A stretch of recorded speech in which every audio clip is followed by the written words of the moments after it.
Ladies and gentlemen, welcome to another episode of the American Nightmare Podcast. This is episode 58, recorded January 19th, 2023. Woohoo!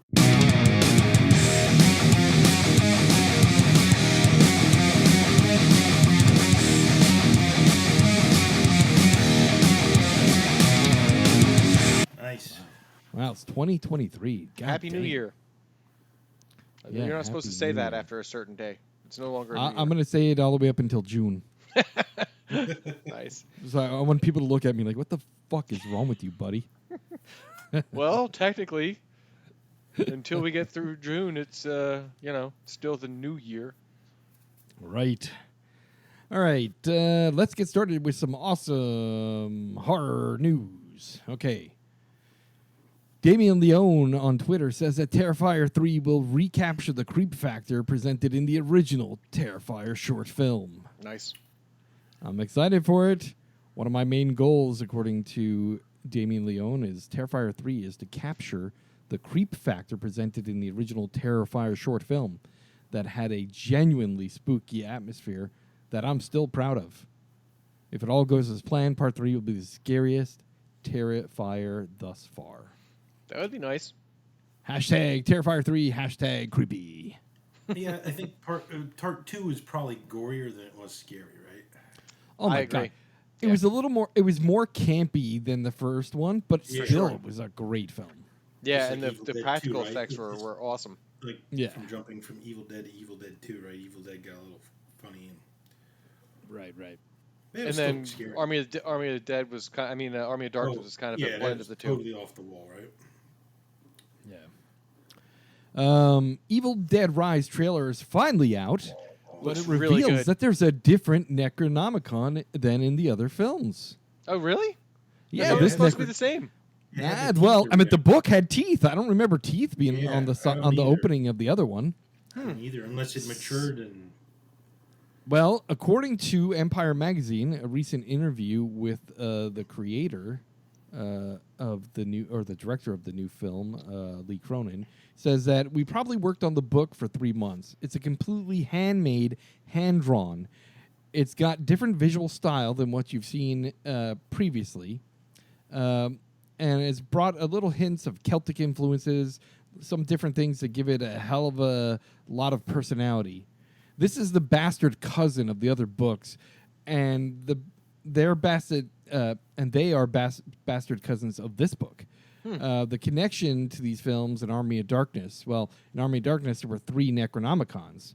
You had one, and then Evil Dead 2013 created a different version that had barbed wire on it, and then you have this new one. So he says he's looking forward to people enjoying this as a story from the Evil Dead universe and showcasing some new aspects of that book. He's very, very excited about it, and he also noted in the article that he has the prop book at his desk wrapped in cellophane, waiting for someone who is making a glass case for him to display it in. Cool. That's nice. Yeah. Yeah, the trailer looked awesome. I was like, man, this movie's gonna be Oh, yeah. super No, creepy. it Dude, looks awesome. over the top. The Red Band one was just fucking amazing. I'm so stoked for that movie now. Yeah. I feel like, damn, this is going to be better You got than the a little- 2013 you got one. a little taste of it already, though, Sal, right? Well, I'm not allowed to talk about that because you have to sign an NDA for it. But yes, I've already seen the movie, and the trailer seems like they did change a couple things. Plus, when I saw it previously, it didn't have like everything completed. So. Yeah, okay. Might have to go see Um, that one, Craig. What's that? Might have Oh, to yeah, go to the for sure. theater for that one. Oh, for Oh, sure. I'm definitely going to theater for this one because Yeah. that trailer, man. Whew. No, I know. I'm just totally psyched. In a recent interview in Hollywood Reporter, Servant star Nell Free talks about her role in the new Omen prequel. I did not know that Omen prequel was coming out until I read this article. I don't either. Star Nell Nell Free. That's her name. She's the babysitter in the series Servant. Oh, okay. Okay. She's got like a hippie name. Yeah, she's English too. I didn't know that either. She was British. But anyway, she has a starring role in the upcoming prequel to Richard Donner's 1976 film The Omen. The first Omen, it's called, and she expects it a 2023 release at some point. She says, quote, "We've made the movie, even though there are notes and elements that are similar to Servant and Leanne. It's so wildly different character for me to be playing." Free also says, "It's going to be really cool. At least I hope it's going to be really cool. I'm really proud of it. So hopefully it's going to be out sometime this year." Cool. Haven't heard anything about it, but the fact that she mentioned it, I'm like, oh, that's freaking awesome. I love the Omen series, and I would love to see a prequel. She would. Yeah, didn't the new season of Servant, didn't that just come out? Yeah, the fourth and final season, yeah. I haven't started watching it yet. You know, I started watching it, and then I was like, I said to my daughter, I kind of remember why I took so long to finish the third season, because I really am not enjoying the show anymore. Yeah, it's really taken some turns, like from where it started. It's wild. Slow down though, too, right? It's like and I think the fact that it's coming, that it ends this season 4 is probably a good thing. I agree. Yeah, there's not much more you could do with the same thing over and over again. Yeah, and the same how it's just like it's. I mean, how long are you going to drag on this story, right? Yep, Yeah, the baby's real, the baby's not real, the baby comes back, the baby's fake again. Like, mother loses her shit. Dude, at the end of season 2, I was like, "What? They should? What, I don't want." It was frustrating. Universal is planning a permanent horror experience in Las Vegas. yes, can't According wait. to according to Deadline, Universal Parks and Resort spokesperson tells Deadline that the company plans an entirely new, permanent horror-themed entertainment experience in Las Vegas, based on its park's wildly popular Halloween Horror Nights. Apparently, cool. the concept is going to bring those Universal vast library of horror films into some unique, immersive horror experience that'll run all year long and have seasonal events, a merchandise store, all that stuff. I think it's a good idea, because trying to get into a Universal Hollywood Horrors Night and not have to pay a fortune, or not have to stand in long lines, or not have to fight to try and get tickets, it'd be nice to just say, hey, I'm going to go to Vegas and check it out, and just go. Yeah, because it's all year round, so the lines aren't going to be crazy because it's just 1 month. Yep. Yeah, that should be cool. Yeah. I'm excited for that. Parade Magazine recently had an interview with Jean Larroquette regarding, the coming back to play his character in Night Court, in the new Night Court series. But during that interview, he mentioned, his very first filming role in the summer of 1969. He was working at as a bartender at a Colorado resort, and he struck up a friendship with Toby Hooper, who directed Texas Chainsaw Massacre. Now, we know the voice narrating Texas Chainsaw Massacre is, in fact, John Larroquette. And in the Texas Chainsaw Massacre remake that was made on Amazon last year, or was it? No, it was Netflix. He also was the narrator for that. But he tells a cute little story about how in 1969, when he did that voiceover for Texas Chainsaw Massacre, he was paid by Toby Hooper with a bag of marijuana. Nice. That's awesome. He said, I met Toby Hooper while I was bartending in a small town of Colorado. He said, quote, Toby heard that I was in town and asked for an hour of my time to narrate something for his movie. So I said, sure, why not? I was up to do him a favor. Larroquette then returned to do the narration for several of the Texas Chainsaw Massacre movies moving forward, and also the recent Netflix sequel. He revealed that he never actually watched any of those movies because he's not a big horror fan, but he does remember getting paid in a bag of marijuana. That's awesome. Let me see. We got Paul. According to Deadline, Paul Feig and Sam Raimi are teaming up for an adaptation for Legendary Pictures of the book Suburban Hell. It's based on a novel by Maureen Kilmer. Suburban Hell tells the story of a tight-knit group of suburban moms whose friendship is put to the ultimate test when one of them becomes possessed by an evil spirit. It looks like a very funny, campy kind of movie, which is just right up Sam Raimi's alley. That sounds like fun. Yeah, so I'm excited for that. I did look up the book, and it's funny. The book cover says something about what could be more precious than little possession amongst friends. So I'm excited for that one. That sounds like it's going to be something great. And Sam Raimi, he's really good at those campy kind of comedy horrors. And considering this is a suburban housewife horror film involving a possession, right up my alley. I'm looking forward to that one. In a recent interview in Variety magazine, Mia Goth says that the third film in the X and Pearl trilogy, Maxine, is the best script of them all by far.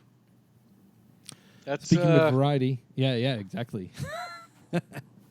Speaking with Variety, Goth says, it is the best script of the three by far.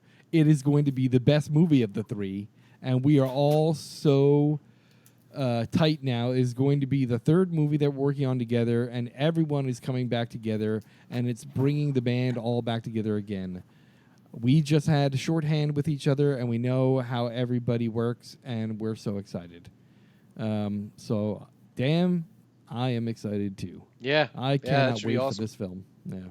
That's this year? It's called Maxine, right? Yep, Yeah. Maxine with triple X's, and it comes out this year. Yeah, 2023. Sweet. According to Bloody Disgusting, the new show or the new movie, There's Something Wrong with the Children, explores some new angles with the evil kid genre. Apparently, this film, according to the review, you should go. I'll put the link up on our website, but Bloody Disgusting did a review of the film because it is available on video on demand right now, and it'll be on MGM Plus streaming service on March 17th. But according to their interview, they're saying that this thing is another one of those fantastic films that tricks you and subverts a few tropes in the process. Oh, and cool. I love those films where you kind of feel like you know what's going on. They're following the general tropes, and then they just flip it around and go, what the fuck is going on? They gave it a decent review, and they said this is one of those films that just kind of takes those tropes and turns shit on its head. And Cool. I'm excited for that. That trailer looked pretty good, I'd say, when I posted that on the Facebook feed. There's something wrong with the children? Yeah. I don't know about you guys, but are you familiar with Onyx the Fortuitous? I think you probably would recall a few years ago, he was one of those videos that went around for a long time when the satanic Baphomet sculpture from the Satanic Temple was being unveiled in Detroit. He was one of the guys that was standing in line, and they showed the interview of him going, I don't know. See me, senpai, see me. I don't know if you saw that guy. Fucking great guy. No. He's a great comedian guy. Does these great little fake videos that he has on YouTube. He has his own channel called Bowser Videos. The guy's name is Andrew Bowser. For a short while, he worked also with Nerdist News for a little bit. I don't believe he works with them anymore, but he still does these great videos where he's like a nerdy goth dude who says the craziest shit and like this hail Satan, worshiping Satan. The one video he was in like a Comic-Con convention buying comic books, and he said, "What? We're asking people what's in your bag. What comic did you get?" And everyone's got these great comics, and then they go to him, "What bag did you get?" He goes, "I got one of my favorite Japanese animes. I don't know. And if you take a look at what I have here," and he pulls it out of the bag, and it's an anime about incest. And then he starts giving like a whole thing about how great this comic book is. I'm like, what the fuck? But he does these things like on purpose to like freak people out. But he has a film coming out that Bloody Disgusting posted about called Onyx the Fortuitous and the Talisman of Souls. And Jeffrey Combs is in the film. If you remember, Jeffrey Combs is from Reanimator. He's also was the crazy FBI detective in The Frighteners that had his like chest all carved up in scars. So I'm excited to see Jeffrey Combs back in a great horror movie. He was also Jeffrey Combs, wasn't he also in that one of the episodes of Creep Show on Yeah. Shudder. Yeah. The werewolf one, right? Wasn't he like one of the Yeah. Nazis in the werewolf one? Yeah. Yeah. So yeah, I'm excited for that. Basically, according to their official plot, it says amateur occultist Marcus J. Trilby, that's aka Onyx the Fortuitous, is struggling. He's misunderstood at home and work, and his dreams for a new life seem to be answered as he lands the coveted invitation to the mansion of his idol, Bartok the Great, for a ritual to raise the spirits of an ancient demon. He excitedly joins Bartok and his new fellow eclectic group of devotees, and they prepare for the ceremony. But pretty quickly, it becomes apparent that everything is not as it seems, as Onyx and his new friends fight to keep their souls. He must decide if he is willing to truly sacrifice in order to meet his destiny. I am excited for it. Sounds interesting. Yeah, What I I don't will know do that is guy. in but, our Facebook group, I will post the video of Onyx the Fortuitous being Cool. interviewed about the Check it Satanic Temple. It was just fucking fantastic. And that is all I have for news. You guys? No, I don't really have anything. Went and saw Megan last weekend. Good flick. HBO finally has The Last of Us out. I did get to watch that. Oh, yeah. The first episode. Yeah, that was really good. Really good. Probably one of the best video game adaptations into a TV show. Like, there must have been at least 10 scene-for-scene shots from the video game that I was very impressed by. CGI, you think so? CGI stuff? What do you mean, the TV show? Like the background and stuff like that. Yeah. Yeah. Yeah. But the only thing I noticed, and my sister and I were talking about it, is that the scenes are reversed. Like, there's a scene where they're driving down the road, there's a house on fire. I remember in the video game, it was on the other side of the street, and my sister was like, yeah, it was. And I'm like, yeah, so I think they kind of like reversed a couple things, but shot for shot, even some of the dialogue, a lot like how I really enjoyed the adaptation of Sandman, a comic book, to a TV show. Some of the dialogue was like right out of the video game, which is pretty awesome. Yeah. Yeah, I And liked it. I haven't. Yeah, go ahead. I never played the game, but I thought the show, the first episode, was really good. Yeah, I haven't played that game since 2013. I think it was 2013. Well, I played it on the PlayStation 4. Yeah, well, The Last of Us 2 came out. I didn't play that game. Yeah, No, I haven't played that one yet. There was one in between, but I didn't play that one. And I didn't play the remastered one either. The thing is, like, my son bought that game, so I played it under his account. I never purchased the game, but now it's in my PlayStation subscription, so I can play it for free as part of that now. So Well, I did might go watch back and Sandman. revisit it. That was good. What'd you think of that? Sandman. Loved it. Yeah, it was I'm really good, actually right? on the last episode tonight, so no spoilers. Well, the very last episode isn't really. It's like It's a a- side episode, right? Yeah, 2 side episode stories. Yeah. Okay. All right. Yeah, it doesn't really have anything to do with the main story. Well, you have to. It does. Oh, 'cause it Both sorta of those did tie end. into the It main sorta- story. Oh, okay, Further all right. along. It sort of did end in the last episode I watched, whatever it was, 10 or something like that. Yeah. Episode 11. Because when I is watched it, like I'm like, this doesn't really have anything to do with like the whole season that just happened. well, you got to think of it. If you look at that whole season, that told 2 full storylines, right?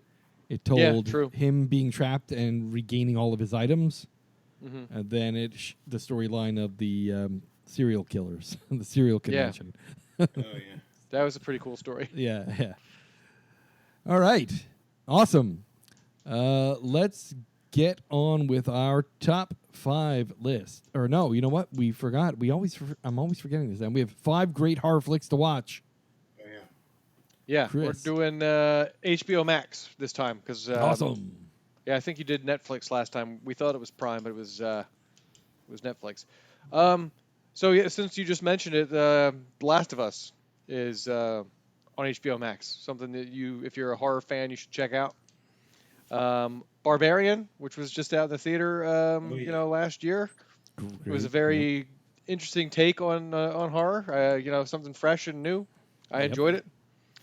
Club Dread is on HBO Max. Great horror comedy. Great horror comedy. Love that one. Yeah. Yeah, I mean, for horror comedy, I thought the horror aspect was really well done. Yes. Yeah, it gets pretty dark. Yeah, The Green Room. That Which, was another good one. Yeah. is a really intense, more of a real life kind of horror. It's about like Nazis and skinheads and stuff like that. But it gets pretty intense the yeah. last like hour of the movie. And my last one is Texas Chainsaw Massacre 2. Oh yeah. Which Dog will hunt.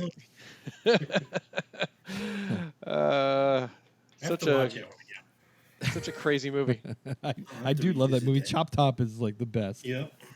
Yeah, and that's my list of things that if you haven't seen them or are looking for something to rewatch, you can find those right now on HBO Max. Fantastic. Cool. Fantastic. All right, we got the top 5 list now, and the top 5 list this month goes Chris, Craig, Sal. Okay, we talked about this before the show started, but I have a lot of honorable mentions because 2022 was a good year for horror. It was a fantastic year for horror, and I started thinking about that when I was doing this list. Like, I wrote down all the movies that I watched, and I'm like, oh man, there's so many good ones. And then I was thinking, you know what? Maybe the reason why horror was so good this year is because we lived through a fucking horror for 2 years. That's a good point. Yeah. So here's my list, and then I'll go through honorable mentions. My number 5, which was on my list last week but got bumped down a few spots from other movies, is Terrifier 2. Yeah. My number 4 is Pearl, which we'll be talking about a little bit later. Yes, we won't talk too much about that now. My number 3 is X, which was the original that Pearl was prequel to. And did we review? Yeah, because that was also on my list of things that we reviewed, and I believe it was also number 3 on that list too. So it didn't move anywhere. Nice. Now this one was also on my list last episode, but it bumped down a spot, and that is Glorious, which we reviewed, and I thought it was a great movie for a Shudder original. But my first movie I just liked a little bit better, and I thought it was a fresh take on horror, and the movie is Fresh, which was on Hulu. Nice. And I just thought it was an interesting, like, something that hadn't been done before. And Sebastian Stan was great in it. Fantastic. Yeah. It was something that I hadn't seen before, and it was weird that it was a Hulu movie. Dude, So Fresh is my number 1 movie for 2022. Haven't seen it. And then I'm just going to kind of throw this out there. None of these are in any particular order, but these were all great, and some of them could have made the other list, but for one reason or another, they did not. So this one was actually on my list last month, The Sadness, but that got bumped off because there were so many other good ones. Such a good film. Yeah. Barbarian, which I just referenced about being on HBO Max, another great movie from last year. Run, Sweetheart, Run, another I didn't see great, that one. Great. I think it's an Amazon movie. It's like an Amazon original. I'm gonna write that one. Really good. The next one, Speak No Evil, which is a Shudder flick. It's like Finnish or Swedish or something like that. Yeah. But it was a really, really slow burn. But the third act just really it's a gut punch. Like it was a great flick. Next one is Prey, which was a great movie. Next one, Hellraiser, which I thought was a great adaptation of the genre. Yeah. I mean the series. Next one is Scream, which a couple months ago was on my top 5 list, but really just kind of with everything else that was out there, just didn't. We probably should have did a top 10 of the year. Yeah, I got 3 more. What do you got? Like 15 now? Deadstream, which I've mentioned a couple times, great movie. The series Wednesday on Netflix, which is kind of like a horror. I thought it was great. And Werewolf by Night, which I thought was really good too. I was unfamiliar with the comic, but I thought it was really, really good. So thank you, 2022. Yeah. Damn. Sorry about that exhaustive list there, but there was so much good stuff. I'm telling you, I look at it. I scribbled down an entire list of movies here, and I'm like, how can I pick just 5? Yeah. I know. It's tough. So, I actually have... well, I'll cut out some of the honorable mentions because they're going to read. You went overboard too? God damn you guys. Yeah, but like I said, it's a lot of repeated stuff. So, my number 5, I went with Pearl. Which we'll talk about. Yep, Ty West. We'll keep it at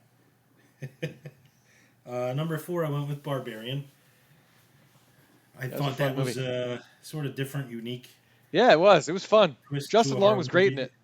Yeah, creepy. It's just one of those movies where it subverted your expectations. Yeah, it really did. Yep. It really did. It did a Twice. major misdirection twice. Twice. Yeah. Yep. Number 3 went with Glorious.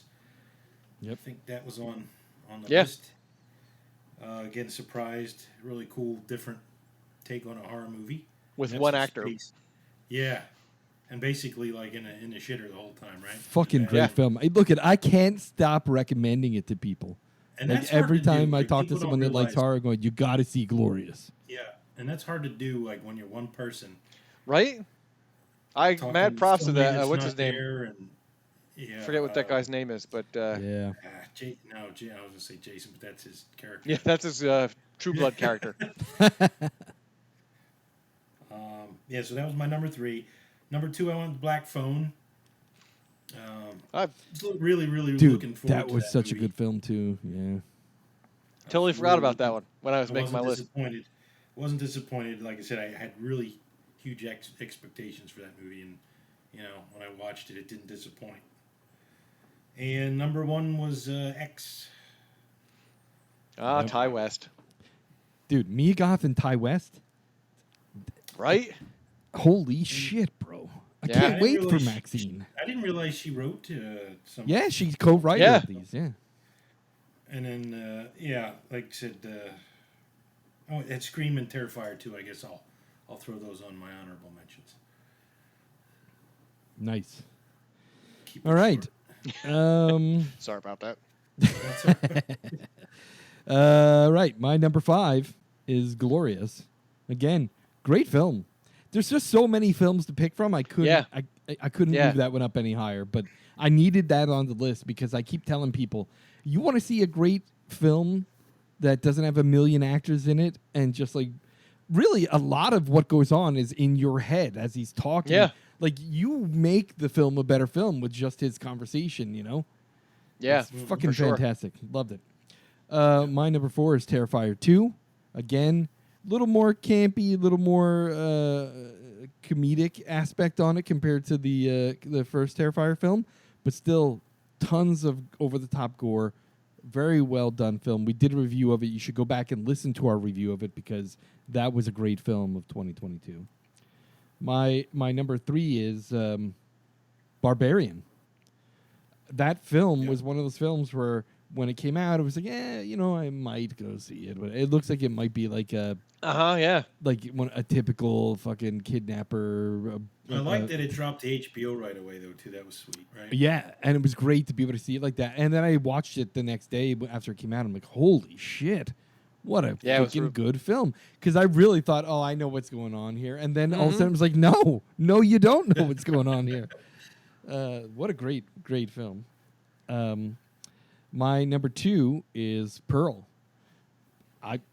We'll talk about that later because that's our movie for the month. But And my number 1 is X. Because again, that was the first film of the year that we watched. And I thought I knew what was happening, and then it just subverted your expectations. And it At turned every in- point I was waiting for someone else to be the killer. I'm like, was there like a, something? Yeah, and then definitely. the end of that film was Oh god. left me speechless. Yeah, that last 10 minutes. Yeah, crazy. I'm like, holy shit, bro. And then when they said, hey, guess what? We filmed the prequel and we got a sequel coming out. I'm like, what the hell? So that's fantastic. And I've only got 4 honorable mentions. Hellraiser, what a great film. I Yeah. really enjoyed that one. The Sadness, because that one had one of the most over-the-top fucking scenes I've ever seen in a movie. Oh, God, yeah. My number 3 is honorable mention is Werewolf by Night, because that was just a great throwback type film, because I really love those 1930s black and white horror films. This was a great throwback to that. And my number 4 was Prey, because again, a movie that when Hulu didn't even bother putting it in the theaters and said, here it is on Hulu. Like it was a throwaway film, and it turned out to be their number 1 movie that has ever been streamed on their series. Yeah, so I still don't understand why that movie. They're probably kicking themselves too. Oh, I'm sure of it, because it was the number 1 streamed movie they've ever released on Hulu. Like they were probably going, holy shit, we probably could have made $100 million in the theaters. Son of a bitch. Yeah. So there you go. There's our top 5 horror movies of 2022. Fantastic. Awesome. Thank you, 2022.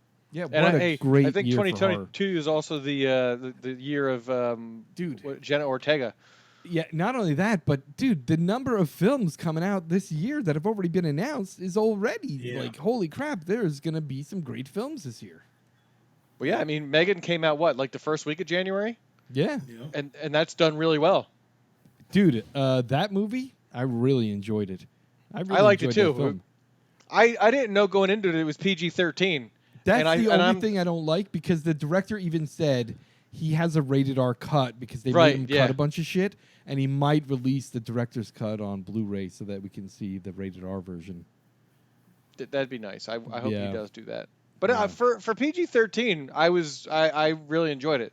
Yeah, my daughter and I went to see it, and even she was like, "Holy shit!" There were at least 3 scenes where she covered her face because she couldn't take what was going on the screen.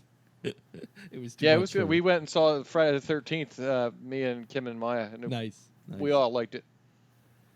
All right, let's talk Pearl. So let me give some real quick statistics here. Pearl came out in 2022. Is Ty West directed and written and directed by Ty West and co-written by Mia Goth, starring Mia Goth. It got a 91% by critics and 82% by Rotten Tomatoes. I believe it also won a Rotten Tomatoes award. What was it? That might have been X. Or yeah, it was X that won the award. Yeah, because X is really high ranked too. So, what a great series of films. I'll start off by saying that. And this is a prequel to X. So we reviewed X earlier in the year, and we're like, wow, fantastic film, great and everything. And then they surprised everybody with a sequel.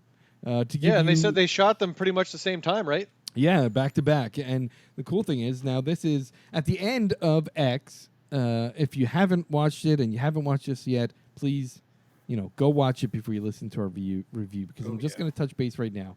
This film picks up as a prequel to X. So at the end of X, when they reveal the murderer to be an old woman, Pearl, you're like, how the fuck did this crazy woman become a murderer? And then they're like, hey, guess what? We're going to show you. We filmed it. And wow, what a fucking film, bro. Really, this film is like, it could stand on its own without X being something. It was a good movie too. Like not just a horror movie, but a good movie. It was filmed so the cinematography, the soundtrack was amazing. The sound design was fucking incredible. Like that first kill when she kills the fucking duck. God damn. Yeah. Like even because I was wearing headphones because I was watching it late at night on Blu-ray, and like, oh damn, the sound of the pitchfork going through the duck. Holy shit! Like whoever did the sound design should have won a fucking award for that because the whole film, the sound is awesome, the colorization is awesome. The colorization I thought was like brilliant. Unbelievable. The blues were like extra blue. Dude, it was. This is like a classic Hollywood movie. Yeah. Like from the 20s or 30s. But about a complete fucking psychopath. Even Mia Goth, like if she doesn't get an Oscar for this film, she deserves one. Dude, she does. The expressions on her face when she would change from oh my god. Dude, it was like a different person. Yeah. It was insane. Or even just like that last the closing credits. Like I watched that just to see Yeah, how I long, did too. just to see how long she would sit there, and I was like, "Holy shit!" You could It's see like her, 10 the minutes. pain in her face. Yeah, and then she saw like Yeah, you saw the you tear run see down her eye, and like, she oh was my losing her God. mind. Dude, but And when she she's Yeah. having a conversation with the sister-in-law at the dining room table, that was the change in phenomenal. her face and demeanor while she was talking was like, oh shit, bro. That scene right there. Like I was like, she deserves an award for this role. Like I was like, for the movie itself, if I was that sister-in-law, I would have bolted. I would have even like tried to. I would just got up and walked tried. out. Like, She tried. dude. And when I said to you guys, like when I went to see this in the theater, I said, dude, you got to see this film. It's a fucking amazing film. It was so good, and I even posted on Facebook, like, I don't buy a lot of horror movies on Blu-ray, only the classics, you know, when it came out with a special 4K edition, classic films that I loved. But I bought X I think and this will be a Pearl. classic. I think this is going to be a Absolutely. classic. Absolutely. What a fucking great film. What a great film. Yeah. I did not Oh. expect it to be that great. Craig just disappeared. We lost him. What happened? I'm here. Can you hear I me? don't know. Can you hear That's me? weird. He just like poof was gone. You might be having some Wi-Fi issues or something. Yeah, but I put off watching this because I wanted to watch it right before so that I would remember things. Yeah. And I really like after you saw it, I was like, man, I really want to watch it, and I kept putting it off, and I'm such a great movie. Like Yeah. I really enjoyed it. Small cast. I mean, what was there really like Handful 6 of or 7 people? Yeah, handful of Yeah. people. Yeah. The mom was just fucking. The mom was Yeah. so fucking Yeah. controlling. Militant. Yeah. Yeah. The dad, you know, they didn't really. Well, she was German. and Yeah, they, yeah. you know, and it was 1919. So kids really were like, whatever your parents says, Well, you know, that's it. Like, and it was amidst No, you the worked Spanish or flu, whatever, right? You didn't go to Yeah. school.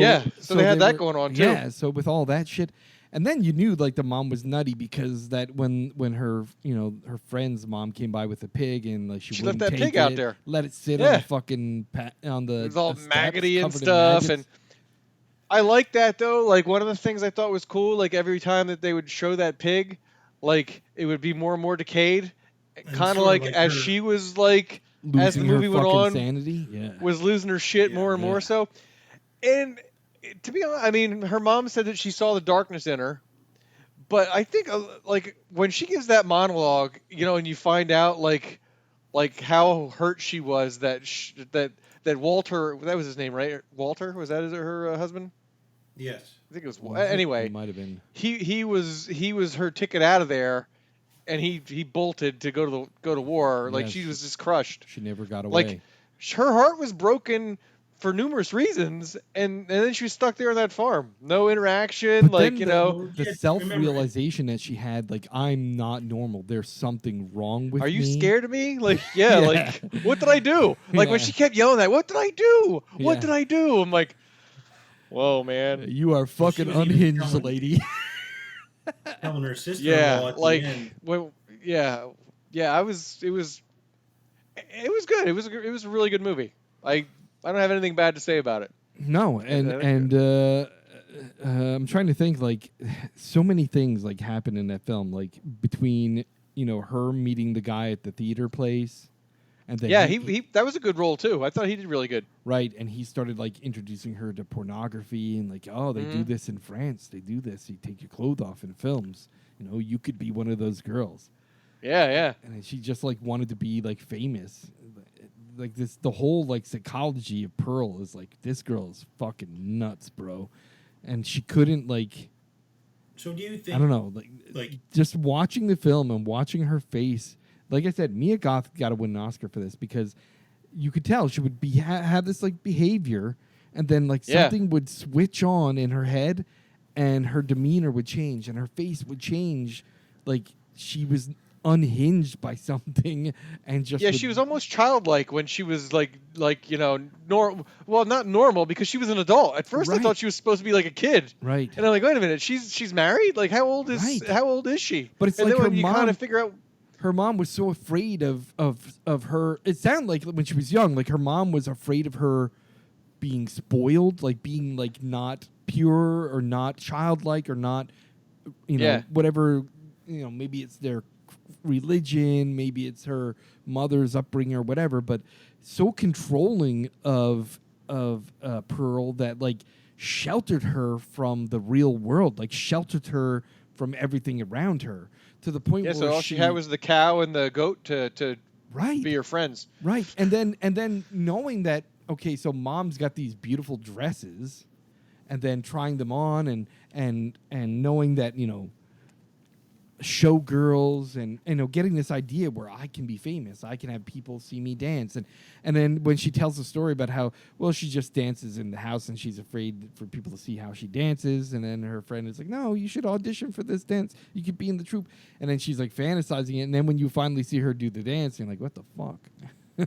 Yeah, it was. I to be honest, I wasn't really sure which way it was going to go. I was like, maybe she really has like some sort of natural talent, like. And then she did her dance. I'm like, I don't know. I don't think it ain't that good. Well, and the other thing too is I was trying to understand, like, because remember how when she was doing the dance, the background was changing a little bit. So I was wondering if most of that was like in her head, like she really wasn't dancing that great.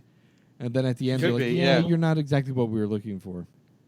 Yeah, it's funny that they said they were looking for someone blonder, and I'm like, oh, I guess that means her sister-in-law is going to get the part. Right. Well, I really thought she was going to have a meltdown and fucking kill everyone in that room because she started screaming and yelling, and like they had to kind of drag her off the fucking stage.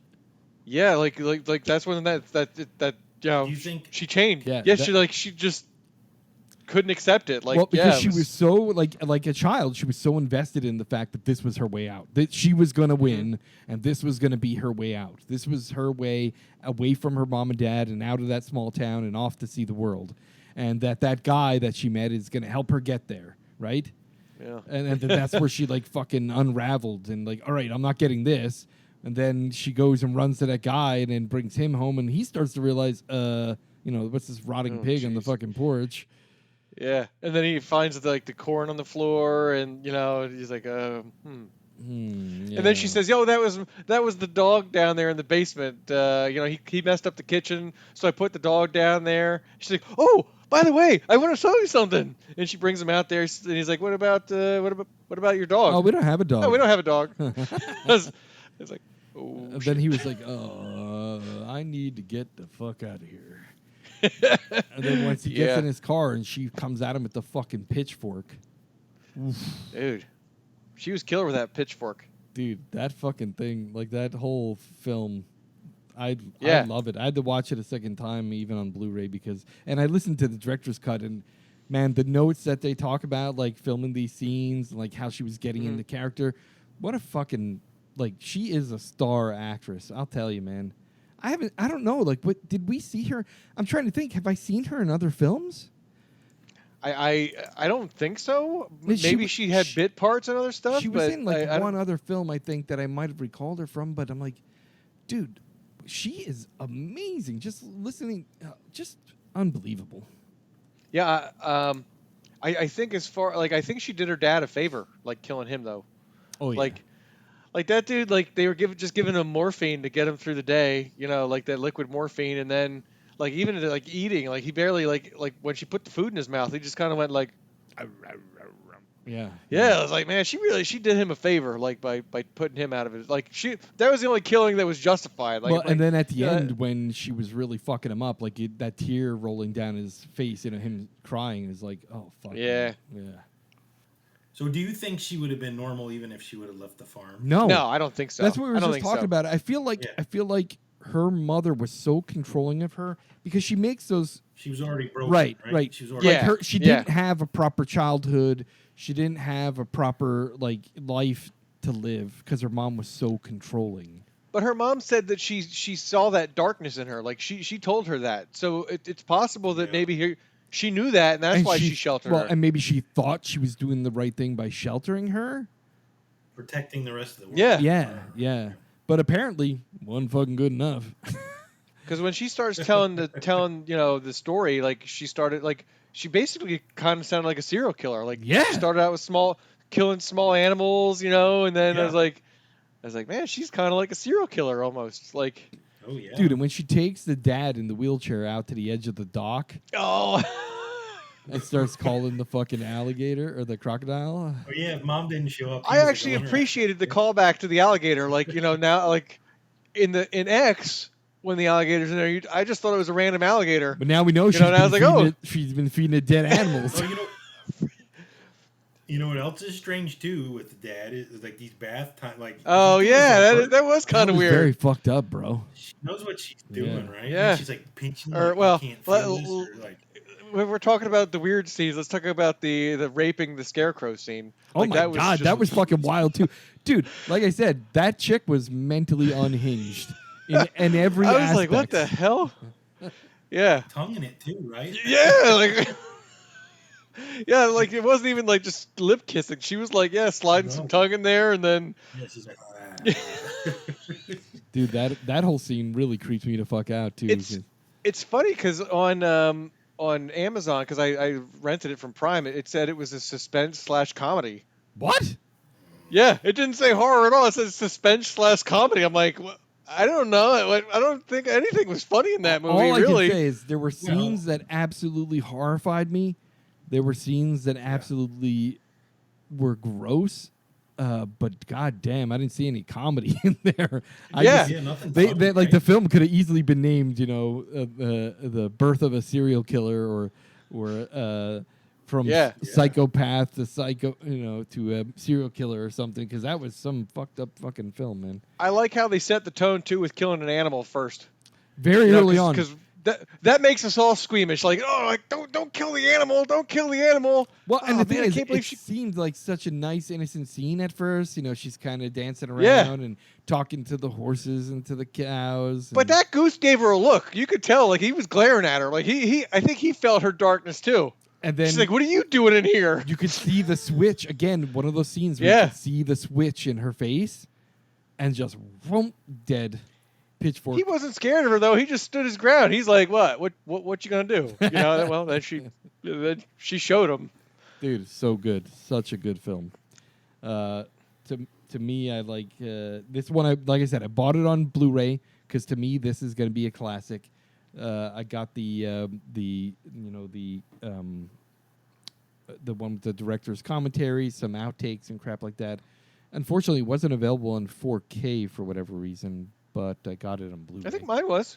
Yeah, I think. Oh, you bought it. Like I rented bought it on. yeah, Prime, you can rent it on 4K, but I was trying to buy the 4. What I've been buying lately is the 4K and Blu-ray together if it's available. But I couldn't find either of those. I looked on Amazon and Best Buy. So is Maxine? You think Maxine's going to be in between the two? No, I think it's going to be after X. Right, because It's Maxine, when she's actually doing porno. right, because Maxine is the survivor of X. Right, and that's why it's triple X for the name. And I'm assuming she's going to be like an '80s porn star, like with big hair and doing lines of coke and. But the same kind of sociopath that Pearl was, and Right. Yeah, because you can see towards the end of that movie too, she got a little crazy, right? Even Maxine did, right? Yeah. Well, it's clear that Maxine is a sociopath or psychopath, just like Pearl. Yeah. Yeah. What would have been nice, though, is obviously, this leads you up to a certain point, but I would have really wanted to know how did Pearl get to that old age with a husband? Yeah, well, that's that's there's a huge, and the there's a husband huge is the amount real of time. husband from X too, same dude. Like I looked it up, and it's the same guy, which I thought was pretty cool. So The same guy. The guy who was played her the old Nana in X Oh, okay. is I think it was the guy who played her husband also in in the army, in Pearl. the army dude guy, right? Walter. I think it was Walter. Was it For Walter? some reason, Walter keeps popping in my head, Yeah. but so that's who she ends up marrying, and that's who she's with when X finishes. So yeah, like you're right. I'd like to see what happened. So they put the old man makeup on Walter.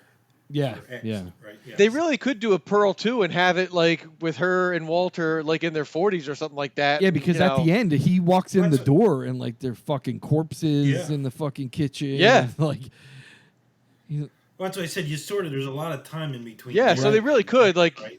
down the road if they were looking to they could do a Pearl too. because you got I to would think watch it. they didn't really tell you how old she was, but she was 19. What is it? 1919. So it was right around the Spanish flu was going on, right? And Yeah. and It was, yeah. X took place in the early 1970s. or mid 19 Yes. Mid 1970s. because VHS had just kind of become a thing, Right, right. So everyone could make stuff. So yeah, all right. The late 1970s is what I'd say. Then Yeah. is generally available that people could So buy you're camera. talking 50 years, maybe. Yeah. Right? So what'd 50 she do with years? that husband of hers for 50 years? How did that survive without her not killing Yeah. him? Right. Yeah. That would But be he, something. yeah, he must have helped her, like, continue her, All I know, dude, is Yeah. what a fucking film. Had to buy it because I know this is one of those classics I'll watch again and again. There's things Yeah. I'm sure that in the 2 times I watched it that I probably missed some really crazy shit or something, little elements that I watch it again I might wind up seeing because you're too in awe with her performance. Like Mia Goth's performance is like, And I think the length of the movie was just right too. yeah. It was just a hair long for horror 145. movies, but I didn't feel it. 145, Like I didn't feel like it was Well, too there long. was no moments where I was like, all right, this is dragging on. They made this scene too long. No. Like Yeah. it was paced just right. Definitely. Mia definitely. Goth's acting, like I said, if she doesn't get an Oscar for this, Or at least a Golden Globe, maybe. something, because that was fucking phenomenal, bro. That was so good. Yeah, for sure. Just the credits alone, right? When Dude. she's there, Ah. smiling the whole time. Dude. I was like, there's no way they're gonna leave it on her that long, and They did. they just kept. They did. She's like, And that's what probably brought the tears to her eyes, right? yeah, She's just like, and you can yeah. see her her lip jiggle once in a while because it was probably getting tired from Yeah. having that huge ass toothy grin. But like I said, it sort of wrapped it up because you could just see her unwinding more and more Yeah. and more through the credits too, right? It was like, yeah, just losing her shit. Yeah, for sure. Yeah. So I'm going to say, this film is a must see. And I'm going to give it 4.5 out of 5 stars. I think it was a brilliant film, spectacularly done, spectacularly acted. Even the supporting cast was pretty amazing. The girl, the best friend, the blonde that won the dance contest and sat down Yeah. with her in the kitchen. She at was the good end. too. Fucking Mitzi. amazing. Mitzi, yeah, that was her name, Mitzi. She was cute too. I liked Mitzi. Yeah, that was fucking spectacular. Like, if I were her, I would have been running out that And you fucking knew, door. I and- wouldn't have sat there listening. yeah. Be honest No, with me. you Pretend sorta I'm knew your too, husband. right? Tell me. Be honest and tell me everything. I would have just got the fuck up and darted out that door. And you knew she was gonna win it, right? When she said, "Go ahead of me." Yeah, for She's sure, like, she's for gonna sure. win it. Yeah. Awesome. Yeah, I was bouncing around between 4.5 and 4, and I can't remember what I gave X. I think I gave X a 4. I don't remember. I think I gave X a 5. Unfortunately, I do not record our individual things in the Yeah. spreadsheet or on the I'm gonna website. go with 4.5. Even though I put X ahead of it on my list, and I may have given the X a 4. I still think I really enjoyed this movie. So I'm gonna go 4.5 as well. Nice. Yep, 4.5 sounds good. Excellent. Wow. This is a good one, man. American Nightmare Podcast gives Pearl 4.5 stars. Fantastic. Bravo, Mia Goth. Yeah, and Ty West. Bravo. unbelievable. Like Ty West, Mia Goth, perfect writing, Keep 'em coming. Keep 'em coming. spectacular acting. I cannot wait to see Maxine. They're saying it's going to be better, so man, they got to live up to a lot because Pearl Hard to believe, I know. and hard to Pearl believe. is something else. If they outdo Pearl, it's going to be a 5-star rating on Maxine for sure. Yeah, I guess it kind of has to be, right? Yeah. Excellent. All right, guys. Let me just wrap this up by saying thank you to all of our listeners to listening to the American Nightmare Podcast and being a subscriber. If you do listen and you use the website to listen or the audio player on the website, please go ahead and subscribe because the more subscribers we have, the better off it helps us. If you have any suggestions for future podcast episodes, general feedback, top 5 lists, or movies that we should review, because there's a lot of horror movies out there that we're not aware of, and if you think that there's something we're missing and we need to see it, go ahead and toss us an email at feedback@the-american-nightmare.com, or you can visit us on the web at the-american-nightmare.com. Or you can search us out on Facebook, the American Nightmare Podcast. And we have a Facebook group there where you can post your favorite horror movies, suggestions for top 5s, the latest horror movie news, and things of that nature. Thank you again for listening, and we will be back next month. Thank you. Peace. Thanks. Yep.